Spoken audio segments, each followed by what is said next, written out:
Hi all. ഓണാഘോഷ പരിപാടികൾ സ്കൂളുകളിലും കോളേജ് ക്യാമ്പസുകളിലൊക്കെ നടന്നു വരികയാണ്. നെക്സ്റ്റ് വീക്ക് ഓണമാണ്. അപ്പോൾ ഈ ഒരു വീക്കിൽ സ്കൂളുകളിലൊക്കെ ഓണാഘോഷ പരിപാടികൾ നടക്കുന്നുണ്ട്. ഈ ഓണാഘോഷ പരിപാടിയിൽ നമ്മൾ കാണുന്നൊരു പ്രവണതയാണ് കുട്ടികൾ വാഹനങ്ങൾ സ്കൂളുകളിൽ അല്ലെങ്കിൽ കോളേജ് ക്യാമ്പസുകളിലൊക്കെ കൊണ്ടുപോകുന്നുണ്ട്. ഇതിങ്ങനെ കൊണ്ടുപോകുന്നത് പല നിയമ പ്രശ്നങ്ങൾക്കും കാരണമാകാറുണ്ട്. ഒന്ന്, മൈനറായ ഒരു കുട്ടി വാഹനം ഓടിക്കുന്നത് നിയമപരമായി തെറ്റാണ്. അതൊരു പണിഷബിൾ ഒഫൻസാണ്. ഇനി ഈ വാഹനം കൊണ്ടുചെന്ന് എന്തെങ്കിലും തരത്തിലുള്ള അപകടമുണ്ടായാൽ അത് ബാധിക്കുന്നത് വാഹനത്തിൻ്റെ ഉടമയാണ്.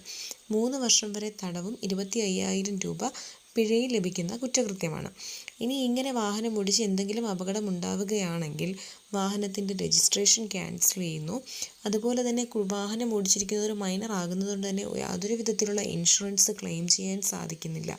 അതുപോലെ ഈ മൈനറായ കുട്ടിക്ക് 25 വയസ്സ് വരെ ലൈസൻസ് എടുക്കാൻ പറ്റാത്ത സാഹചര്യവും ഉണ്ടാകും. 25 വയസ്സ് വരെ കുട്ടിക്ക് ലൈസൻസ് എടുക്കാനുള്ള പെർമിഷൻ ഇല്ലാതെ വരുന്നു. ഒക്കെ ആലോചിച്ചിട്ട് വേണം കുട്ടികളെ സ്കൂളുകളിലേക്കും കോളേജ് ക്യാമ്പസുകളിലേക്കും വാഹനവുമായി പറഞ്ഞു വിടുന്നതും കുട്ടികൾ ആ വാഹനം കൊണ്ടുപോകുന്നതും.